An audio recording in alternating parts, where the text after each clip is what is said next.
time. How do you do it without scaring them, but also keeping the information honest and relevant? And anyway, that's what we're talking about today.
Exactly.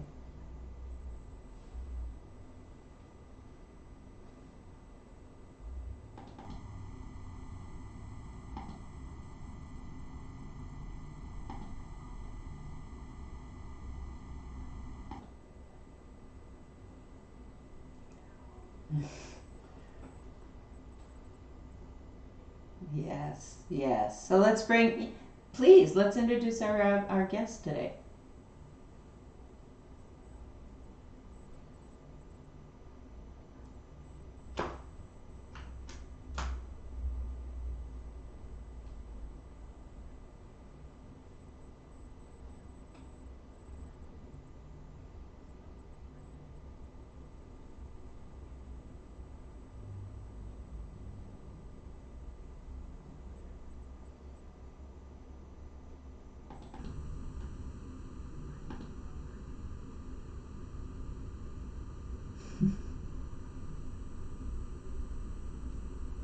Very nice. Yeah, we need that.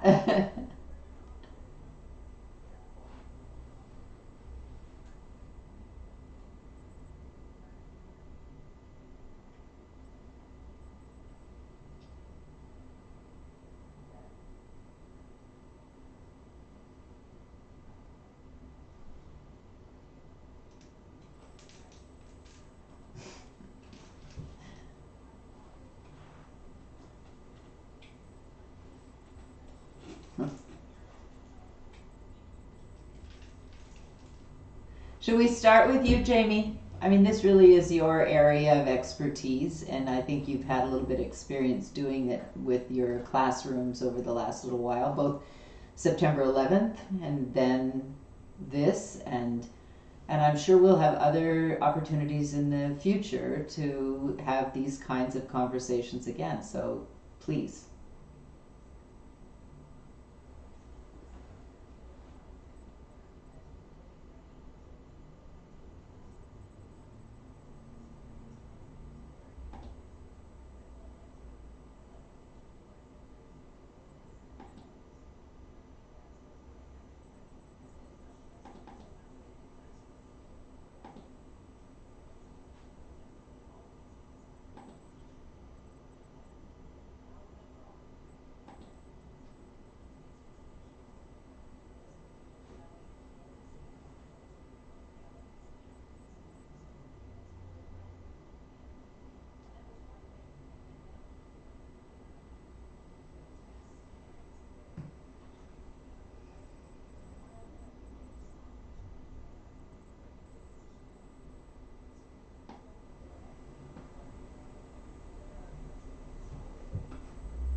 and your plight, and I would like to be there for you the way I can. Not I feel sorry for you, not it's too bad that you're experiencing that, but I'm here in it with you as much as I can be.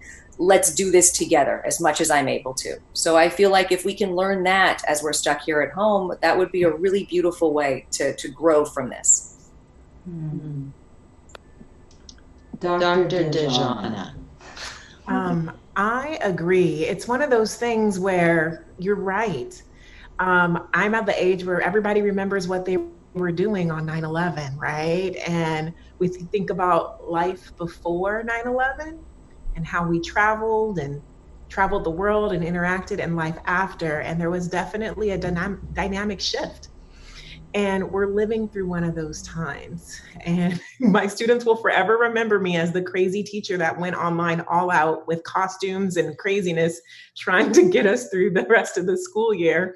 And then on top of the pandemic, we found ourselves, the national spotlight was on police brutality, which shed light to systemic inequalities that exist and that have been existing for a long, like these are really heavy things for our young people to kind of take in and explore. And one of the things that I wanted to share today as a teacher, when we moved from online to distance learning, I found myself overwhelmed with all of the different resources and links and blogs and suggestions and social media posts about how we can do digital teaching. And I also find that the same thing is happening when it comes to dealing with um, police brutality, equity, inclusion, and social justice. So a part of me feels like we all come together and be like, we can figure this out together. Here are all of these resources. I'm going to put them out there. We're going to figure this out together. But then a part of me is a little overwhelmed information that I'm receiving, and as an individual and a teacher, having to filter and figure out what's going to be the best way to go. So in our house, I can just talk personally. In our house, we do use literature, we use videos, we use narratives, but we have living history in our family. We're very, very fortunate that the grandparents and the great grandparents are still alive. And so they share stories. And let me tell you, they've seen America over decades and decades and decades. And through their storytelling, we're able to discuss some of these really challenging topics through the narrative of our ancestors, really. And that's been really, really powerful for me to go through it, and also to help guide me as a guide for my to express. So I've been finding that the power of storytelling is super, super helpful I think we're having together. Oh, we lost you for just a minute there, Dejana.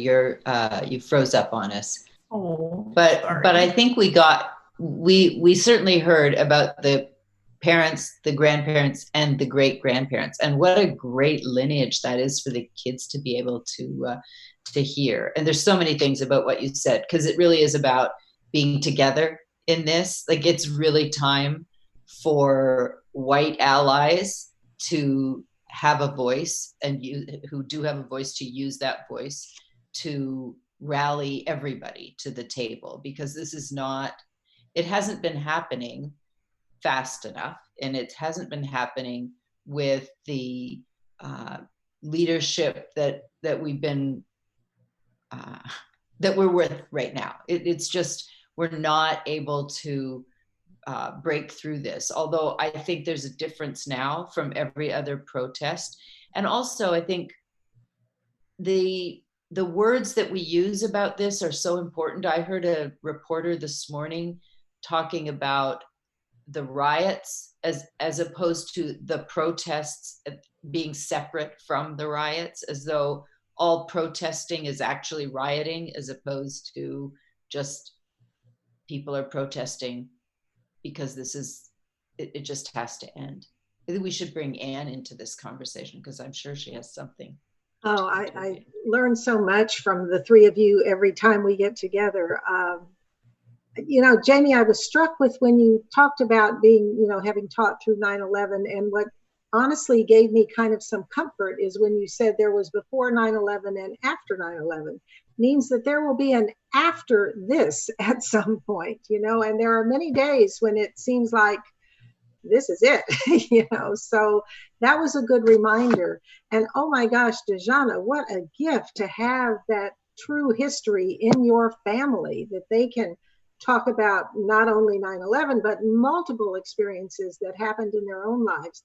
The point about stories is just so valuable.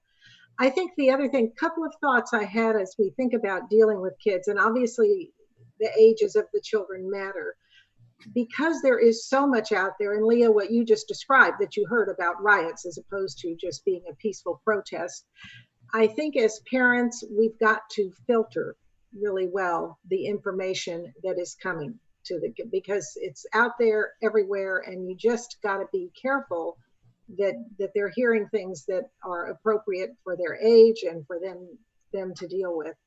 And this may sound silly, but I have to tell you that one of the resources I have actually found some comfort in lately, looking at this, is a place I go back and visit sometimes because my kids grew up with Sesame Street.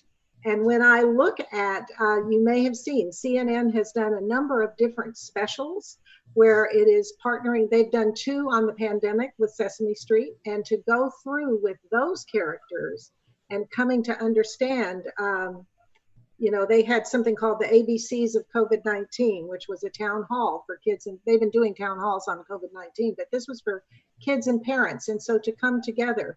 And they recently, speaking of coming together, did one called Coming Together, Standing Up to Racism. And when you think about the characters on Sesame Street, they're all different. They all are different colors, different ways of thinking, and they get along, So who better to maybe teach us that? So I have found, even as an adult, to watching those to be enlightening and hopeful. And I think hope is what we need. So I would recommend those. You can pull them up online anytime, and they're really good. They've even got Sanjay Gupta playing an accordion and singing a song about how we need to care for each other, and each letter means something different, and it's a lot of fun. Oh, that's great. Good learning. That is really fabulous. So, well, Sesame Street answers the question of, are they too young to and they're not. And Dejana, I really,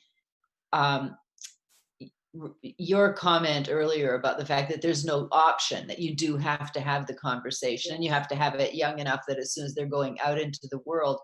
And it's just it's heartbreaking that it's such a heavy burden on one part of the community and not on the rest. And I think that the danger in the sort of rally cry that I put out for white friends to join this march and join the movement, it's an invitation that has a warning sign on it that we need to join under the organization of the Black Lives Matter people, or the groups that are already organized, but not try to come in as white knights to try and save anybody or anything. It's really about engaging from the perspective of the embarrassment of white privilege in this country, and becoming aware of it enough that you can come to the table with a humble offer to help, as opposed to we got this, we can fix this, because I don't think we can fix this. I think we have to be guided by those who've been experiencing it. I was having some internet connection issues, so I missed the first half of that. But I think what you're referring to is allyship and what that truly looks like. And I think there are lots of resources out there that help guide and let you know, what does that look like? When I say I'm an ally, am I saying that, or am I showing up as an ally? I can talk about my own situation in my workspace. I am one of 2 people of color at my workspace where they employ 200 people. Okay. So um, and they have conversations about allyship and what that looks like. And a lot of people really believe they are an ally for the students of color and the teachers of color and the people of color on campus because they are quote unquote not racist. But there is a very, very big difference between that statement and showing up as an ally and using your voice and your privilege for good to actively be an anti-racist in a certain environment, you know? So we have a long way to go. Recent events, though, I think have opened a lot of people's eyes, and they're really focused and zooming in, and what they say, they're being woken to the situation, and like, oh, I'm not an ally. Let me do my own personal journey deep dive on this and see what I can do and how I can show up in this crisis in a way that's positive. Meanwhile, me as a Black woman, a Black mom, I'm focusing my attention on letting my students of color and my own children know that they matter. So that's like a huge thing. Like, hey, kids, yes, this is happening in the world and you're seeing Black Lives Matter. You matter. You are beautifully made. You exist. You know what I mean? You're amazing. And that's a huge piece that I think a lot of people don't see when you say Black Lives Matter. What are these children? Does that mean I don't matter? Like, what does that mean? So I spent a lot of time in this space with these young people saying, like, you matter, you're beautiful, you mattered yesterday, you matter today, and you will always matter.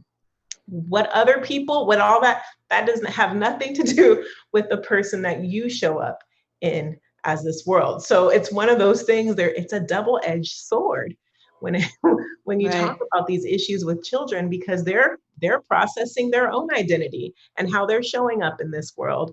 And as educators and parents, we have to work really hard to support that growth, but at the same time, recognize the constraints of the society that we live in and the images, the data, the reality that surrounds them. So I think coming together as a community, we've found more opportunities to do that. So many things that you just said are so important for all of us. And I think I look for ways to unravel my own unconscious bias and try to become more conscious of them. And then to what degree do we challenge our contemporaries? And, you know, my girlfriend calls me Rocky because I'm totally willing to jump in and have controversy whenever there's what I perceive as a need. Others may not think of it as a need in that moment, but it's like I belong to a book group, an all white book group, and years ago I assigned Man-Child in the Promised Land as a reading. It was my choice for that month, and it was shocking to me, the reaction to the book. And it is a raw book. It really, I was so blown away by it. And it is the most stolen book from public libraries. And the theory behind it was that it is such an important coming of age book for young Black boys, especially in New York and Manhattan, that they can't take it back, that they keep the book. And so I don't know if there's any research to back that up, but it was interesting that it was the most stolen book. Before the marches started and before George Floyd was murdered, I had assigned Born a Crime by Trevor Noah, because it was my turn to pick a book again this month. And I'm so glad now that I did. But I have a conversation coming up with that group, and I just have been asking myself, how far do I push, and where does it lead? I say, keep on pushing, keep on pushing. I can recommend Waking Up White which is all about identifying. I mean, I read it as a Black person, so it was a little weird, but still a very, very good book. I think it's Debbie Irving who is the author, and I had the opportunity to go see her and take a couple workshops. Very well written, so go for that one. There's another one that's called White Awake, not Wide Awake, but Wide Awake. Be edgy. Just put it out there and see. I mean, it's just good to have discussion points. I feel like this is a topic that so many people don't want to talk about, and they avoid it at all costs. And that's why we're still here. Right? Exactly. Let's be honest. That's why we're still here. Yeah. I can't choose not to talk about racism because I experience it every day. But let's all of us talk about it and take action to be anti-racist and against it. And then hopefully we won't have to watch things like a human being get murdered on social, like that doesn't even exist in our new world. And that's where I have hope. When I see allies rising up out of the ashes, when I see young people standing up, when I see people realizing, oh, so that was what Kaepernick, the football player, was talking about. We didn't get it 2 years ago, but now we're like, oh my gosh, we missed it. That brings me hope that we're bringing the conversation in a way that it hasn't really had that momentum before. So my hope is that this conversation isn't just a moment, but it really does become a movement and an agent of change. That's really what my hope is. I don't know what the circumstances were that led to this. Maybe a lot of people had a lot of extra time to really think and not have their busy lives going on and really process what was happening. So I'm filled with hope. And I try and express that to the children around me. Yes, we're in crisis. There's a global pandemic happening. I'm a science teacher, so I always lean on science and statistics and data, and that human beings are actually quite innovative, and we will come up with some ideas for some solutions. Now, they might not work. We'll iterate and we'll change and we'll figure things out and we'll learn and we'll continue to learn.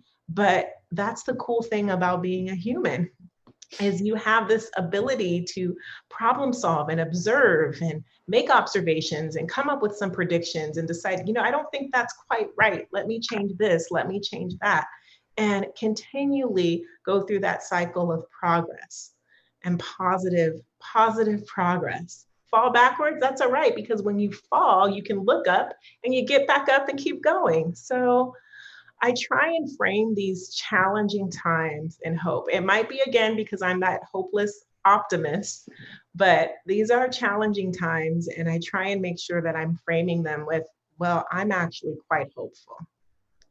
I have learned to count on you for that, Dejana, that you will find a positive in every situation. And I love that, because I too am an incurable optimist. But I think on this particular subject, it's not that I get pessimistic. I just am moderated by a lack of firsthand experience and trying to understand what I'm hearing and reflect it in a way that helps my white friends understand that the issue is much bigger than one person. This is not as though we've hung all of our hopes on one individual's experience. This is an ongoing experience. And Jamie, I think one of the silver linings right now is the fact that we have social media and it's so active. And having certainly seen protests in the past and read through social media, the difference now, I think, is that people are finding a way to tell their story or the story of their people. Sometimes it's a very personal story and a personal account, and sometimes it is someone who's been thinking for a long time about how to be understood. How can you understand the struggle when you don't live it? I mean, you can't understand the love you have for a child before you're holding that child. And I'm sure it's very similar with adoption or giving birth or any of those, but people can tell you and you can think and you don't until you live it.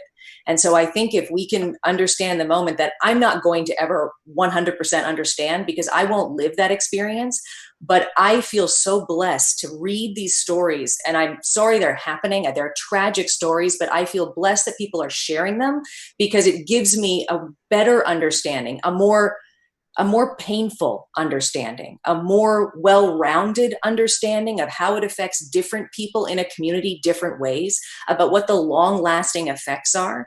And if we can help our children see right now that the pandemic is finite, we will find a cure and the pandemic will be behind us. Perhaps there will be changes in how we live our life moving forward, but this will absolutely end.